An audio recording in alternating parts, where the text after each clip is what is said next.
evening and thank you for joining us on this week's edition of Sunday Interview. I'm your host, Grevazio Zulu. Now, Zambia is among many countries around the world grappling with the challenge of unemployment. One of the avenues the government has tried to use to create more jobs is citizens' empowerment under the Citizens Economic Empowerment Commission established way back in 2006. But after 8 to 10 years of existence, has the CEEC delivered to people's expectations? How relevant is the institution to the ordinary Zambian struggling to get a job or indeed create a job for themselves? My guest this evening is Citizens Economic Empowerment Commission Director General, Likando Mukumbuta. Sir, welcome to the program. Thank you very much, Grevazio. It's been a while since you appeared on Sunday Interview to explain what you're doing to the people. Yes, I must say it's been 2 years now, and 35,000 jobs later. I'll be very, very pleased to say. Yeah, so I really look forward to this. Well, the last time we sat here, you spoke so much about industrial clusters, value addition, value chain addition, and the promise then was that the CEEC would create at least 3 clusters in each province until 2016. By now, we probably should be talking of 12, 15 clusters created already.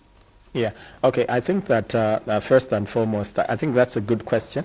What I might want to do is that basically just put it a little bit into context, where we're coming from with these clusters. Essentially, what we decided to do was that you will recall that the Commission went under review in 2012 by the Auditor General and other agencies because there was some discontent in the country about the manner in which it was operating and the impact it was having. So that review took place basically between 2012 and 2013. And in that period, there was a reorganization, there was a reconstitution of the board of commissioners, and a new management was appointed per se. And what we were able to do then was basically to try to review the whole thing. Starting with the strategy, we really felt that CEEC should not be one of those institutions that is just there to willy-nilly be seen to be giving small amounts of money or funds to people and so on. We thought that maybe CEEC should, according to the Act, be much more strategic and much more fundamental in being able to shift the position of the Zambian within the Zambian economy to basically being the leaders in business and economy. So we also thought that in order to do that, we must look at which are the areas that are most potent, are most important for us to do that. So in looking at the Zambia's development, we see that what we need to do is to basically industrialize our economy in order to modernize, in order to make better use of our natural resources and our agricultural output and everything that we have, basically to move to a different level of development in industrializing.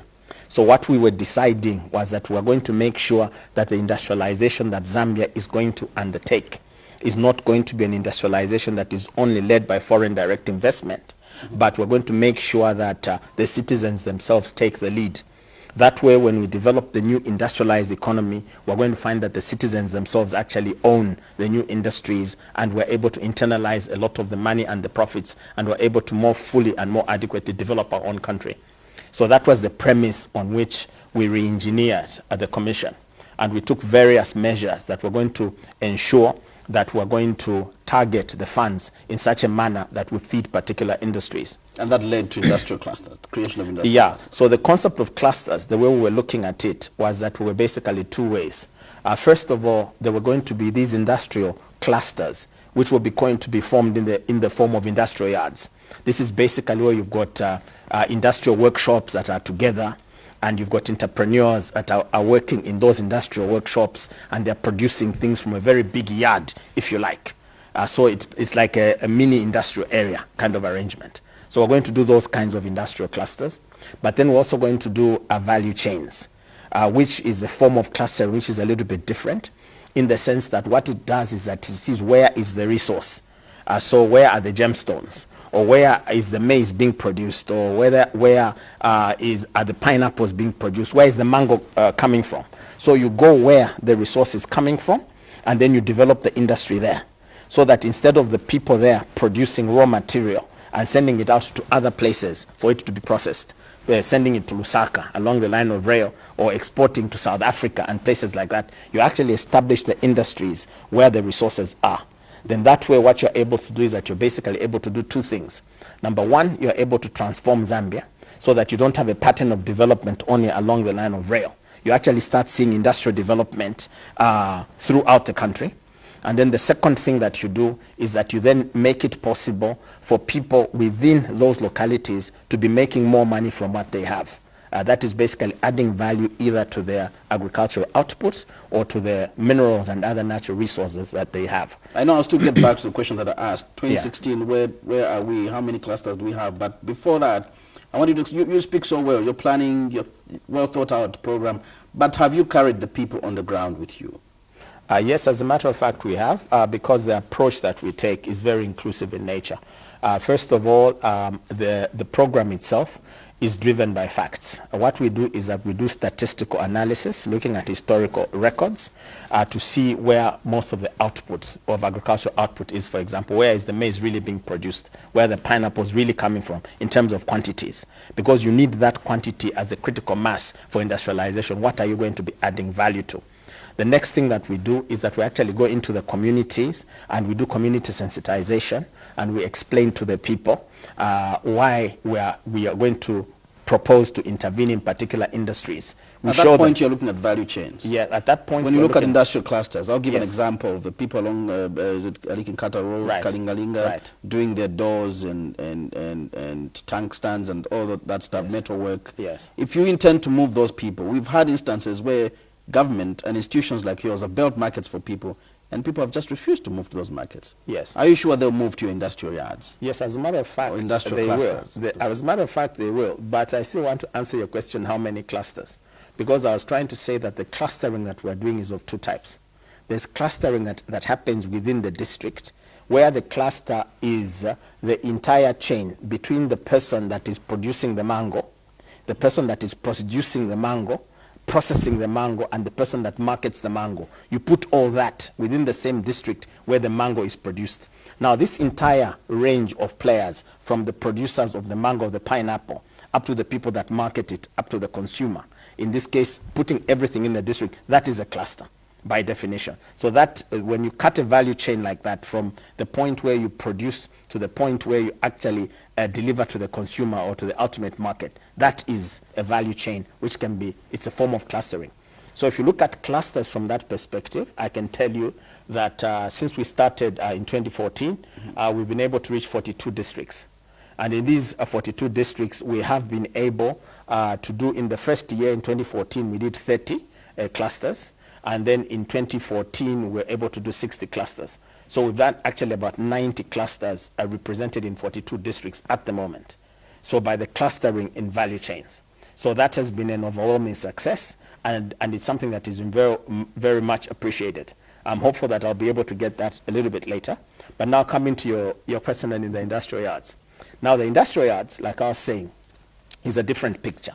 We are talking now about creating a concentration of entrepreneurs with workshops, and then you then deliver business loans to them where they get equipment and technology, and they basically become centers of excellence for production of metal fabrication, for doing wood products like doors and flooring and also decking and things like that. But also they'll do agro-processing, and they'll be involved in automotive work, spraying of cars, making spares for motor vehicles, that sort of thing. Now those can be fairly expensive, and they need very, very resolute planning. So what we did is that, first of all, we designed them. So the design of the industrial clusters has been complete. We worked with the buildings department and the various stakeholders. So we got those industrial designs done in terms of the layout, the plans, and everything. What we then also needed to do then, we needed to raise money. Each and every one of these structures is going to cost somewhere around 25 million kwacha in the first phase. Yeah, so it would mean that if you're talking about 10 of them, you're basically talking about 250 million kwacha. So we need to raise that order of money, which we have. Just 2 weeks ago, Cabinet approved the funding from the African Development Bank. That is now going to make us, put us in a position to actually be able to implement the industrial clusters in 7 districts. In terms of the consultation, are the entrepreneurs actually going to move into these things? Yes, they are. Where are you building them? Are you building them away from where these people are concentrated, or you're taking the buildings to where they are? Now, as a matter of fact, what we're doing is that we're putting the new industrial clusters as close to the entrepreneurs as possible.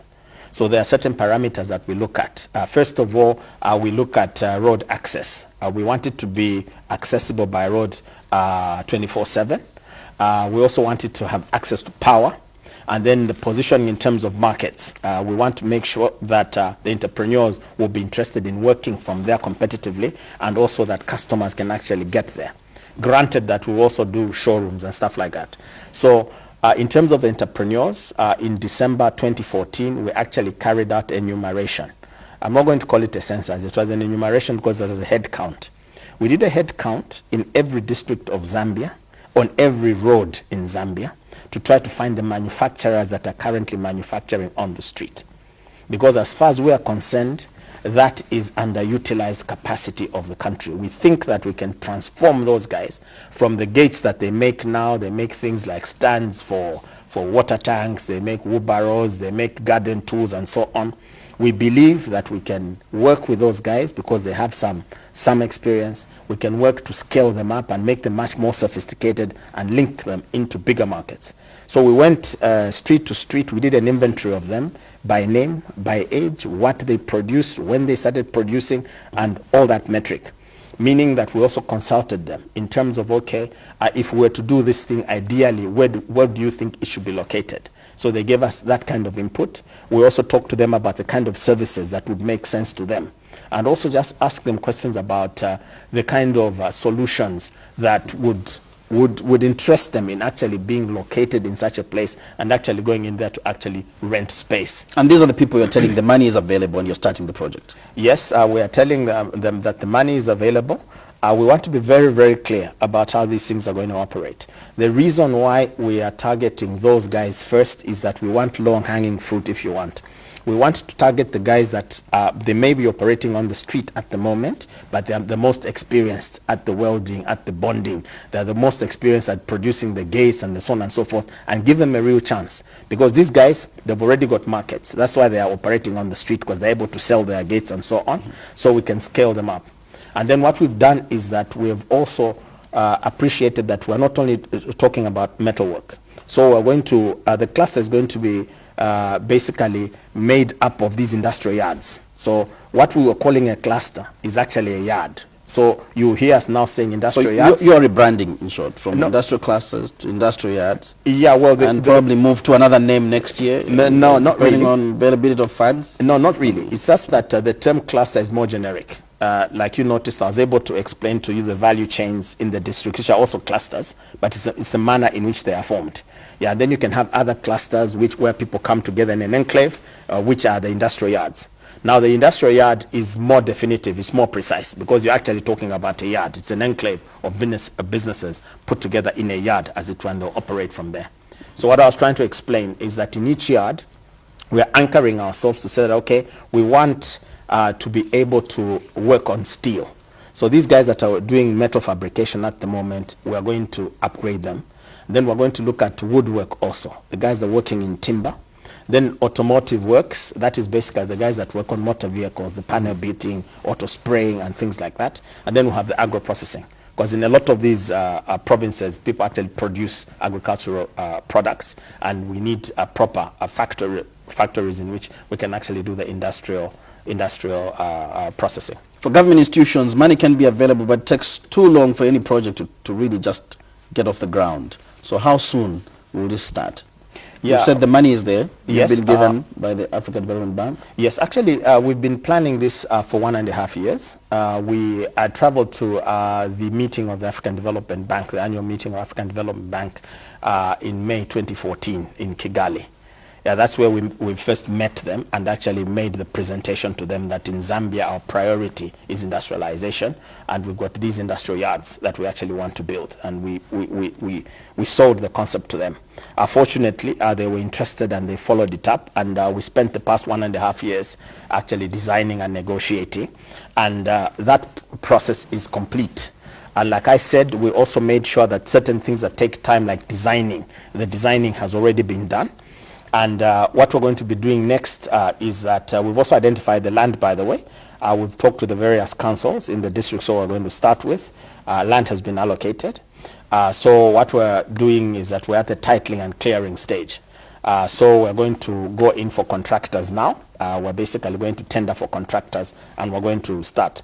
So I would say that people in the districts would be people in Kasama, people in Mansa, people in Solwezi, in Kitwe, in Dola, in Lusaka, in Mongu, and in Chipata. These are the ones we're starting with. You have 10 provinces, and you've picked 7. What was your criteria for picking the 7? Well, actually, it was driven by the fact that the funding of the ADB is structured in a certain way.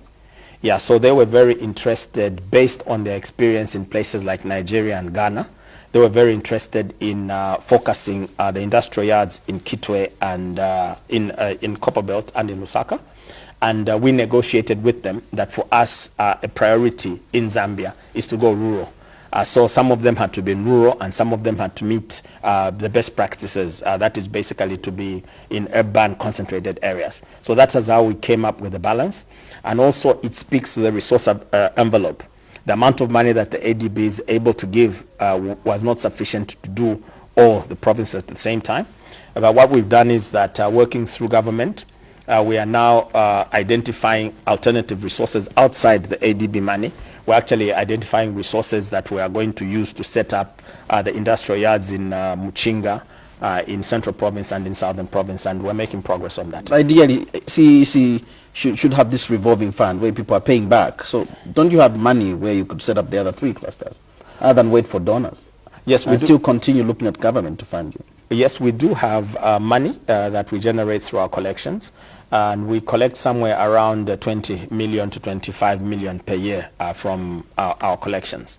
That money, we like to use it a lot for supporting citizens that require additional support. Like, for example, if we funded you in, let's say, an investment where you were processing peanut butter, and then you start making the peanut butter quite all right, and then you come and find that, oh yeah, now in order for you to be able to deliver into the supermarket chain, or in order for you to be able to export to Tanzania, you actually need a different type of packaging unit in order to package in a certain way. You should be able to come back to the commission and say, look, I think this will improve my competitiveness. So we try to use that kind of money for collections in that way, meaning that the balance of the cash would then not be enough necessary to do 3 industrial yards. And that is why on top of these internal resources, if you like, we actually have to go out and make an all-out effort through the government machinery to actually identify resources for Muchinga, Central and Southern, for which I'm saying that we're making progress. Now let's look at the job creation. Your target was to create 45,000 jobs over 4 years. Yes, actually, in implementation, and thank God for that, we actually realized that we were exceeding our targets on an annual basis. Our initial targets were that we were thinking about doing something in the order, if I remember correctly, it was something like 10,300 jobs a year. And we wanted to do that over 4 years. But when we really started implementing in 2014, in 2014 itself, we hit 17,500 jobs. Meaning that we exceeded the target by almost double. In 2015, again, we just topped 17,000 jobs, meaning that over the past 2 years, we've been able to do about 35,000 jobs, meaning that we're way ahead in terms of our target for the 4 years, meaning that we've revised our numbers. We've developed a very exciting program for 2016. You've revised your numbers to what? We've revised our numbers. Yeah, we've revised our numbers. We think that on top of this 35,000, we can actually add another 51,000 this year alone, because we've been able to analyze in which sectors we create most of the jobs. Meaning that in the coming years, we're actually able to take that into consideration. For example, cotton, the cotton value chain creates a lot of jobs. If you look at the ginnery, we funded the creation of the first indigenously owned and operated cotton ginning mill here in Mumbwa. It is a very big plant. It cost us about somewhere close to $1 million to fund the Mumba District Farmers Association, the Cotton Association, to come up with that thing. What that has done is that it is able on an annual basis to actually create 11,000 jobs along the value chain, which we're able to achieve within the first year of implementation. And we're able to export some lint from there into Switzerland and also to supply into the local market. So with that type of analysis, we are able to actually program growth. We're actually able to program our jobs. We can tell you for sure that, okay, if we invest in pineapple in Northwestern Province and we put up a pineapple plant, the chain would produce this number of jobs. And so with that kind of programming, obviously our confidence levels have gone up. We are seeing that the value chains that we're going to fund this year are going to create 35,000. They are going to create, I'll put it at, they are going to create 35,000 jobs, and then another 16,000 will come from the industrial clusters. So and the cassava. How are you? What method are you using to assess these figures? They seem too ambitious, and somebody out there may argue that these are not real figures, cooked figures. Well, actually, fortunately for us, we use what we're counting at the moment. We're only counting direct jobs because that is easier to do. Okay, when you set up a factory, like the factory in Mumbwa, for example, you are able to, the factory is a factory. So the factory has got a certain capacity, it's got a certain number of workers it needs for it to operate. So let's say, for example, you're going to get about 40 people working in there. That's a given. You set it up, you can go to Mumbwa today, you find the plant, it's open, you can count the people physically.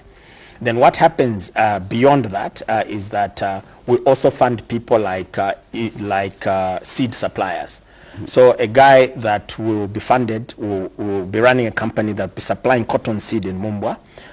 We'll get him a van, we'll get him a tractor, we'll get him and so on. The tractor will need a driver, the van is going to need a driver, and then he's going to need people to do the distribution and things like that, which are very, very easy to count. So we use that way of the actual jobs per investment that we make. So when you come to us, you say that, okay, I want to start a bakery. In the bakery, I'm going to employ 6 people, including myself, that would be 7. After funding you, we actually do a job count. After funding you, we actually do on an annual basis, we do a job count. How many jobs has Mr. Zulu actually created? So you'll find that in some cases, you've actually created 5 rather than 6. In many cases, you find that it's actually 8 rather than the 6 that was in the business plan. So that's how we do it. So what kind of jobs are these? Sustainable jobs? Yes, the jobs are sustainable. All of them? We're looking at, if CEEC can create 85,000 jobs in 2 years, we probably have we'll have unemployment reduced in 5 years. Yes. Or less. Yes, actually, that's a very good question. The sustainability, in as far as we are concerned, is the source of the jobs. We are basically industrializing around things that in themselves are sustainable. So when we are talking about right now we are talking about in Mumbwa, for example, there's a ginning plant. The ginning plant has got capacity to produce lint to be sold within the domestic as well as the export market. About 70–80% will be exported as they did last year. So if you look at that, as long as cotton can be produced, then that thing becomes sustainable, and as long as the global markets and the internal markets for cotton are there. So you can see for yourself that for the last 300, 500 years, the cotton sector has been around in the world because people are always going to need clothing that comes from cotton and various other things that come from cotton. What we just need to do is that we need to make sure that we organize it competitively so that the industry is able to make money. So if you look at everything else that we are doing, the industrialization of things like, for example, pineapple, we've now funded a plant that pineapple will actually be processed in Ikelenge, starting from this year. In Mongu, we are just completing Adastra mango juice processing. So within March, I will be processing mango juice in Mongu. Now, those are the kind of things where you cannot say that the mango is going to finish. If anything, we can produce more mango, and therefore the source will be sustainable. And the growth of the fruits industry, the juice industry, is there for everybody to see. We're opening new shopping malls all the time. There's an expansion in supermarkets requiring juice. And then you've got a lot of manufacturers that are going into these things, such as even the pulp. People like Parmalat will be buying mango pulp and so on. So these things are very, very sustainable from that perspective. They're not like the copper, where we know that eventually we'll dig all the copper out of the ground. And also, with the sustainability, we're also seeing a very good song in the impact of the economic diversification. Mm-hmm. I've told you that over so it's one plant per province? No, it's more than that. What it is that for each and every value chain that we support, we always make sure that there's going to be one anchor processing unit. So if we support, for example, groundnuts in Petauke, if you go to Petauke today, you're going to find that we've actually funded 22 processing units, of which one of them, which is going to be launched this month by the Honorable Minister in Petauke, is actually industrial scale, very, very large. And then there are smaller ones. So if you follow our investments, you're going to see that pattern everywhere. If you go to where we are doing, just take anything, where we are doing soya beans, for example, in Kasama, you're going to find that Regitech, their equipment has just come in from Dar. Their plant is already complete. They're just waiting for the equipment. They'll be making nyama soya in Kasama. There's a big plant there. At Northern Province Cooperative Union, they've already started stock feed manufacturing. There's a huge plant that's been set up over there. So in each and every one of these value chains, that's what you'll be able to see, that there will be anchor industry. Already, we have funded more than 105 of these types of plants throughout the country. Mm-hmm. And you remember that at privatization, I think we're talking about privatizing 282 companies, many of which went down. Under this program, the difference is that instead of these manufacturing units being owned by the state, we're actually putting them in the hands of the private Zambian citizens. So we're basically replacing the lost industrial capacity by putting it in the hands of our citizens. CEEC is setting up these plants and transferring them to the private citizens? No, it doesn't happen that way. The way it happens is that entrepreneurs come to us and ask us to help them. So they'll give us a business plan on how they're going to position that particular factory, what their markets are going to be, what their pricing is going to be, their competitiveness, and they convince us that it's going to work, and we fund them. And sometimes with the funding, it also goes with technical assistance. For example, the Mumbwa plant that I'm telling you about, the Indians actually flew in to come and help to install the plant, to do the training of the Zambians to run it. And so we do provide that technical assistance also. You spoke about diversification before I interrupted you. I want you to explain how your activities at CEEC are linking into activities of the government policy on diversification. Yes, actually, they're linking directly. You'll be aware that the Citizens Economic Empowerment Commission is actually a public institution, and the money that we are distributing comes directly from Treasury. We are very, very much a public institution.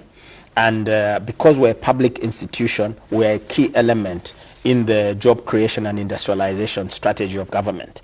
We actually form part and parcel of they call it the Permanent Secretary's Committee on Quick Wins.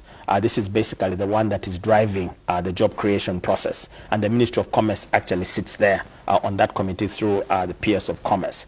And of course, we report into the Ministry of Commerce, and our job creation, as I've been describing it, is directly part of that program. And one of the objectives of the job creation and industrialization strategy is to achieve economic diversification. You remember that Dr. Kaunda talked about economic diversification in his watershed speech in 1969. And since that time, we've been talking about diversification.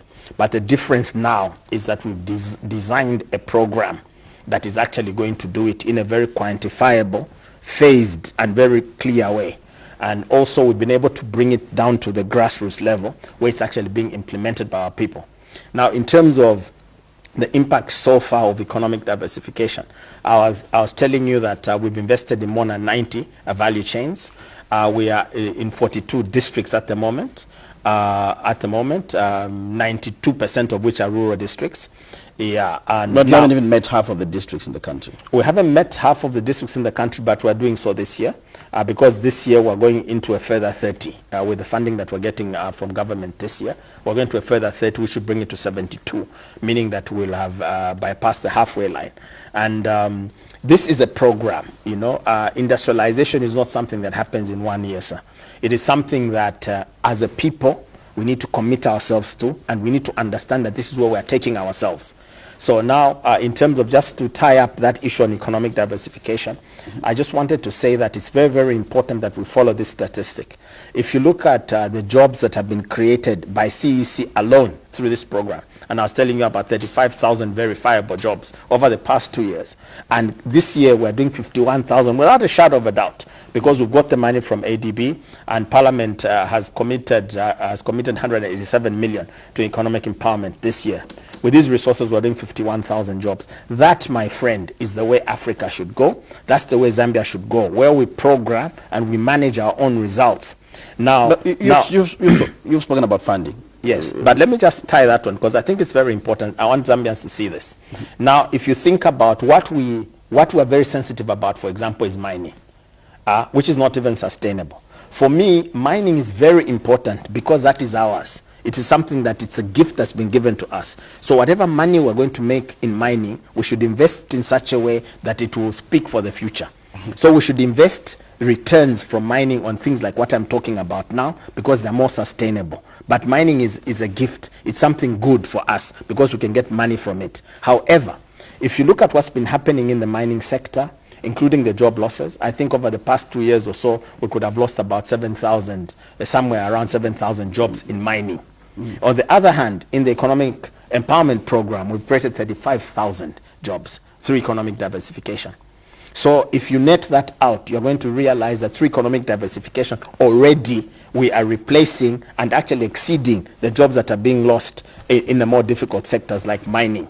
Now, that is a tremendous result to me that points to the fact that economic diversification is working.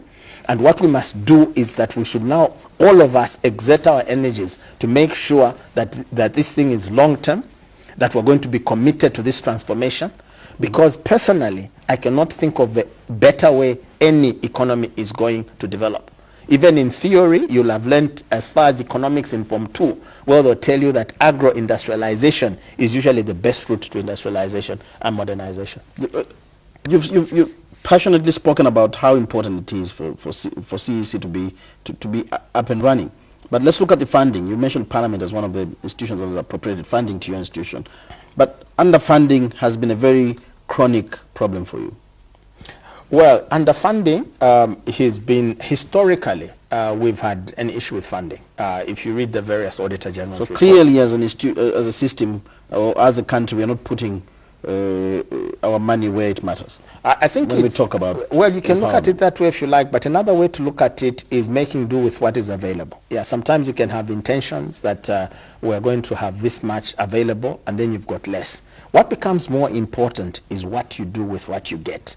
Now, if you think about what I've just been narrating to you, it comes against the climate where, in terms of resources, over the 2 years that I was talking about, in the first year, I think out of the 100 million that we're supposed to raise, we were supposed to raise about about 20,000 internally from collections and 80,000 from government. We got 75 million from government. So not 80,000, 80 million. We got 75 million from government for what we pumped into the 2014 program. And then after that, we were supposed to get, if I remember correctly, 82 million from government last year. That's 2015. Yes, we only got 10 million. Okay? So when you add those two together, we're supposed to get something like maybe something in the order of 150 million, of which we only got something probably in the order of 80 million, 90 million, thereabouts. But then what have we done with the resources that we got? What we've done with the resources that we got is a translation into 35,000 jobs. What it has done is that if you go into Mongo today, people have restored their belief in the mango sector because we funded 4 companies that are processing mango. The first one is being launched by Minister this year, and it's very remarkable. We are financing the processing of palm oil in Mwense. Already we are doing wonders with peanut butter in Eastern Province. We are funding the processing of gemstones in Lundazi. If you go to Northwestern Province, we finally got a handle on the processing of pineapple. And the story just goes on and on. And therefore, to me, the most important thing is that, yes, we can cry all day about money, but you find that cry everywhere. Go to the United States, go to Germany, everybody's crying about resources. The important thing is what you do with the resources that you have. How does the underfunding affect your operations? The way it affects our operations basically is that we are not able to expand the industrialization program at the rate we originally intended. If you listen to me, I was talking about us having reached 42 districts so far, when in the first 2 years we should have really done 60 districts. The fact that we're only able to do 42 is a demonstration of the fact that there was a shortfall in funding, meaning that we had to cut down the number of districts so that where we are working, we make sure that we're putting sufficient resources to make a difference. So that is the way it would impact. But then, of course, we need to understand enough what we are doing, that with the same resources, we should be flexible and creative enough to still be able to exceed some of the targets, like in jobs, for example. According to what you're explaining here, CEEC comes out as a very, very big institution, as a hope for the people. But to so many people, this is an institution they're failing to access funds from. Where is the problem? Yeah, well, actually, in terms of accessing funds, let me just say that over the past 2 years, we've been able to fund 1,800 businesses of our people. And in terms of access to finance, we decided that 90% of our projects are going to go to rural areas because in the past, before the review of the commission, only about 20-something% of the money found its way into rural areas, and most of it went to Lusaka and Copper Belt. Yeah, so we've been able, over the past 2 years, actually 92% of the funding has gone to the rural areas. That's increasing access to the funding in a remarkable, immeasurable way. Also, we committed ourselves to target young people. We said that at the moment, by 2013, for example, young people were accessing something in the order of 6% of the fund, of the projects. Now we're able to, in 2014, the young people were able to reach 25% of the projects. In 2015, young people actually reached 35% of the projects went to young people. The story is the same for women. Our target was that it's not enough to say that women are 50% of the population. It's not enough to say that we understand women empowerment. We should actually empower them in very practical terms. So we said that we're going to commit 30% of empowerment projects to women going forward, starting from 2013. And what we were able to do in 2014 and 2015 is that we actually exceeded the targets. Both in 2014 and 2015, women actually got 37% of the projects that we're funding, meaning that we exceeded. Now that is access. That is increased access, and that's why we are doing it. We're making sure that we're measuring it, and every kwacha is counting. How have you managed to overcome issues of collateral, especially for the people that cannot manage and afford?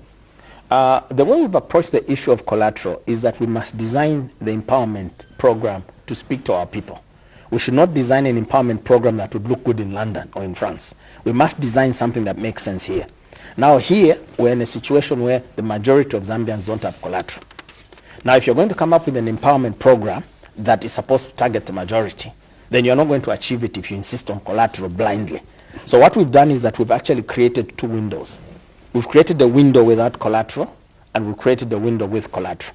Yeah, so the differentiation between those is that for the group ventures, like for example, the Mumbwa Farmers District Association, that is a group business. There are cooperatives under there and so on and so forth. Like I told you, that investment is about, we put in about 8.5 million kwacha, one investment, without collateral. That way it has benefited many people without collateral. That's a model. Another way we're doing without collateral is that the aquaculture You know that we're importing more than 60,000 tons of fish every year, embarrassingly for us with all our water. So we've come up with an elaborate aquaculture program where we're funding extensively. Those people that are going into aquaculture, the Zambians that are going to aquaculture with the ponds and the cages, are getting without collateral. Now, why is that so? Why is the aquaculture getting this preferential treatment without any other areas? Yeah, it just makes simple sense. Where can you do aquaculture? You'll be able to do aquaculture where there is water. So you'll find that you'll be able to do it in Dambo areas. You'll be able to do it in places near rivers. That is the simplest one to do. Of course, you can also do it using more sophisticated ways elsewhere. But that is where it's optimal to do it at the moment. Now, when you go around in Zambia, you're going to find that those are rural areas, isn't it? And then you're going to find that the people that that will be there usually are people that you like to call villagers or terms like that. And you're going to find that a lot of them don't have collateral. They've got land which is traditional and so on, and they usually don't have much by way of assets. So our view was that we should not import entrepreneurs. We shouldn't get people from Lusaka and Copperbelt because they've got houses in Lusaka, and then they are the ones that go and set up the ponds and do the fish farming. So we said that the local people themselves will do the fish farming. So we actually worked with them to actually be able to do these transformational areas where we identify an entire area near a river or a suitable place. Then we select about 20 farmers. Then we give them commercial ponds. We train them and so on. So then we work closely with the fisheries department. And as these people make money, they pay us back. So then that way we're empowering them because it's their resource, it's their water, it's their land, and we're empowering them where they are. So the no collateral categories is restricted to groups and not individuals? No, for individuals, what we do is that we reduce the amount significantly.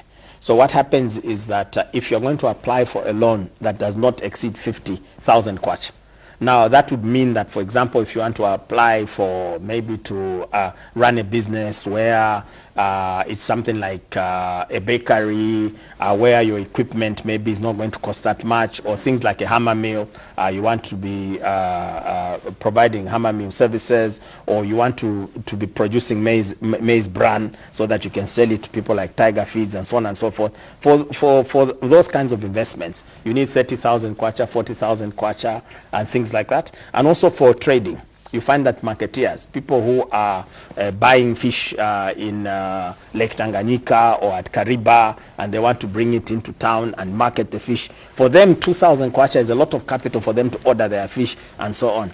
So you tend to find that these categories of the loans, those are the ones that we disperse without collateral, and it has had phenomenal results. So how easy has it been for you to recover loans from people that have no collateral? What happens is that, first of all, you need to do a proper due diligence in identifying them. You need to make sure that the people that you're identifying are actually genuine people. They're actually from that area. And then you have to work with them through the business plan of what they're going to do. There's a lot of training involved. We have the program now of mandatory training at CEEC. So if you're going to get a business loan from the commission, you have to undergo training, regardless of what you think of yourself. You have to undergo training. We do training that targets three things. First of all, entrepreneurship, so that we can differentiate you as an individual from your business. The second one is basically in financial literacy, so that you can know when and when not you are making money. And then finally, in whatever technical commodity you are doing. So that would be technical training. If you're producing peanut butter, actually training in peanut butter production. So that training helps a lot because then they become more competent as entrepreneurs to engage the business they're going into. So it is with this kind of approach where you train people, you give them a real opportunity. But the most important thing is the scale of investment. We are not doing the kind of thing where, okay, because you're a peasant, then you do a pond which is 2 meters by 8 meters. No, you actually do commercial ponds, minimum of 2,500 square meters of water. Okay, now that is a commercial, small commercial level. So the income that you earn from there will make such a difference to you that you actually care about the investment. And able to pay back. And you'll be more committed to paying back. You're able to pay back, but just the difference it makes means that your commitment goes up. So there are ways we can work with our people without necessarily always insisting on collateral. Well, we've heard in the past stories and seen CEEC pursuing some senior government officials, or even former senior government officials, for owing, defaulted in paying huge loans. Does it in any way suggest that there could be sometimes a bias in paying people that are able to raise money and get commercial loans from banks and they're getting from CEEC? No, actually, it is important that we understand what CEEC is. The Citizens Economic Empowerment Commission has got a foundation. The Act is founded on the understanding that when you look at Zambia today, because of things that happened to us in the past, we are not participating in the economy the way we are supposed to. If you look at Zambia today, there isn't a single indigenous person that owns a starred hotel. If you go to Nairobi, to Kenya, for them it's commonplace, Kenyans owning hotels. Yeah, even running franchises like Intercontinental, that's done by local Kenyans, okay? When you go to places like South Africa, participating in a private airline by an indigenous person, that is a normal issue. Here it's almost impossible to think about. So you tend to think that even the people that you think are well off, they are also a reflection of our inability to participate. Now we're having mines in Zambia. Every mine that is opening has to be opened by either Canadians or Australians and so on and so forth. That should not be good enough. These are our mines, they are ours. So that is an aspect of the deprivation, the lack of empowerment. So economic empowerment is about us participating in our economy at all levels. And the Commission is supposed to address that. So now there are emphasis areas for women, for youth. You're going to see us doing a lot of work at the grassroots level with cooperatives, with someone, because that's an important group that we need to work with. But we also need to work with the Federation of Women Entrepreneurs, because you've got women who are struggling maybe to find themselves exporting maheo to Angola or things like that. Nothing should stop us working with that person. We shouldn't call for an international investor to come in and capitalize on maheo to sell it to Angola. So we can work with our citizens to do that. So it's a continuum. So the disadvantage has been on society. Because of the way we're treated in colonialism, we're marginalized from the economy, we couldn't participate. That is why you find that now we are nowhere in the economy per se, if I were to put it in general terms. So our role is to make sure that we enhance participations at all levels. That is why you're going to find that, yes, there are people we fund with 2 million kwacha, there are people we fund with 8 million kwacha like in Mumbwa, and there are people that will give 5,000. So because it's some people who people may call the rich and have the money and can borrow from the commercial market. You need to look at this way. At the moment, for example, the commercial banks' interest rates have gone as far as 40% high. Okay? Now, if you are a local entrepreneur and you are based in Mumbwa and you've got a slaughter slab where you basically slaughter animals so that you can sell meat, and then now you want to expand so that you can have a proper abattoir, and then you also want a beef processing unit so that you can actually start shipping properly packaged meat into bigger markets. What are your options? Okay? Should your option only be that you should go to commercial bank where 40%, there's no way you're going to make, unless you're going to be selling something like marijuana or something like that, you can't make profit to repay back that kind of money. However, with institutions like CEEC, DBZ, and so on, you get an opportunity to get more affordable funds. Now, once we fund you and you upgrade yourself in Mumbwa, you employ more people. Within Chongwe, sorry.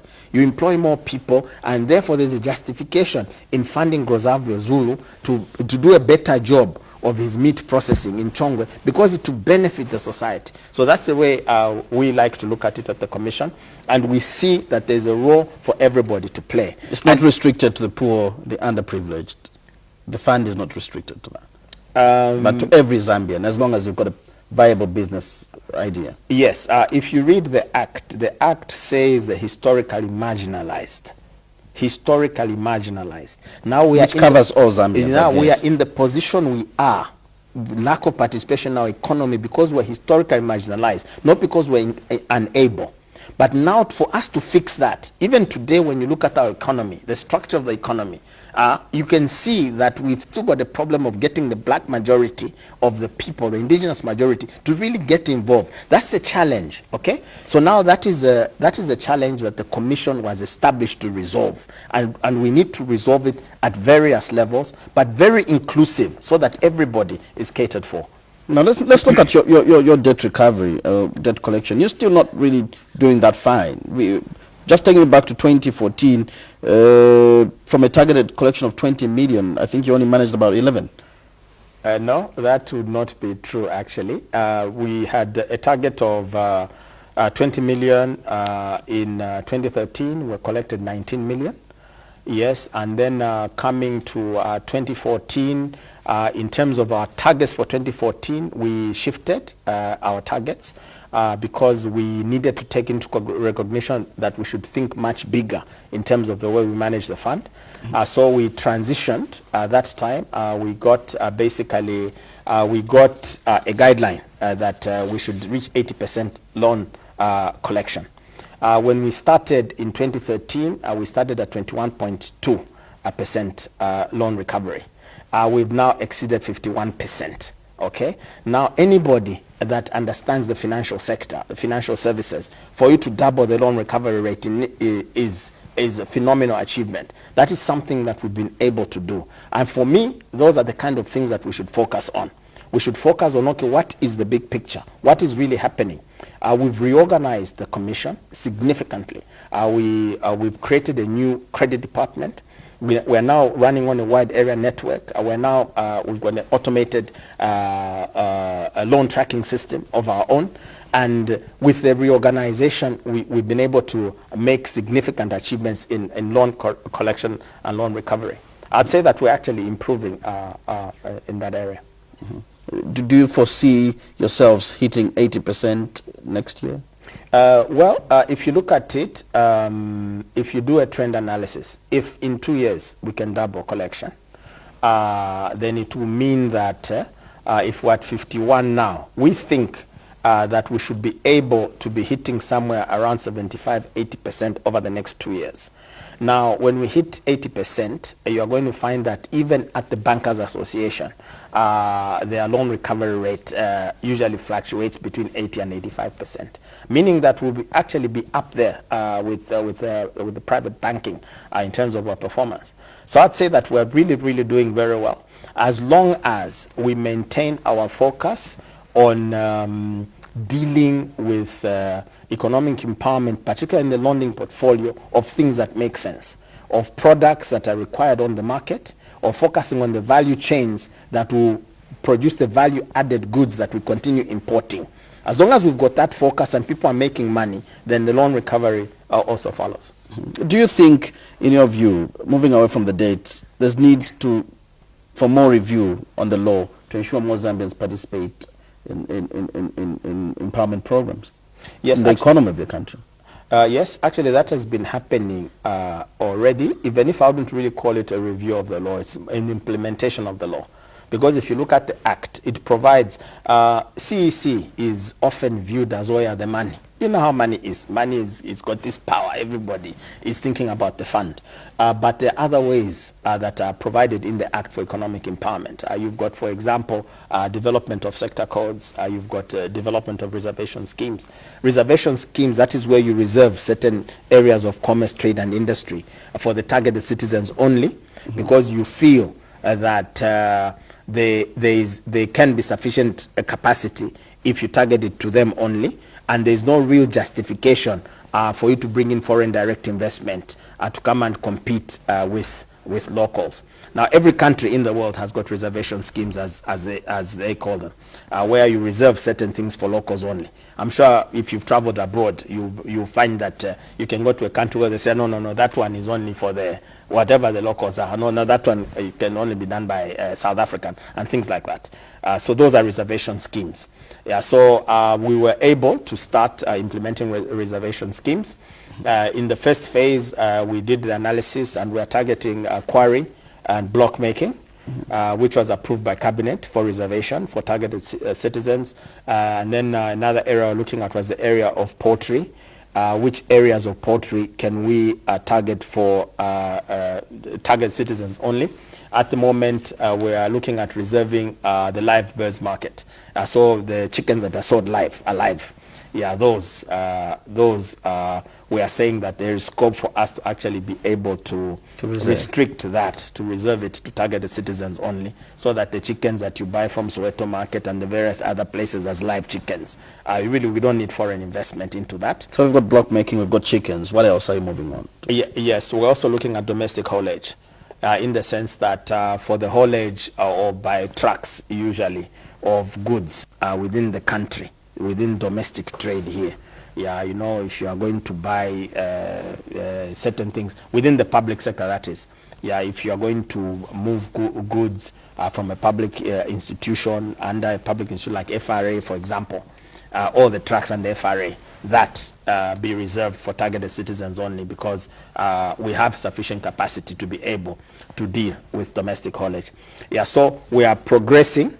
It is not an end in itself. I think this is a beginning. We're starting with 4. They've been approved by Cabinet. What we're doing now is that we're at a stage of development of the statutory instrument, which we're hoping that the President should be able to be signing into law within this year. Mr. Mukumbuta, thank you so much for your time. It's been a wonderful being here. Thank you so much. Well, you've been watching Sunday Interview, and our guest this evening was the Citizens Economic Empowerment Commission Director General, Likando Mukumbuta. We'll be back next week at the same time. Pleasant viewing.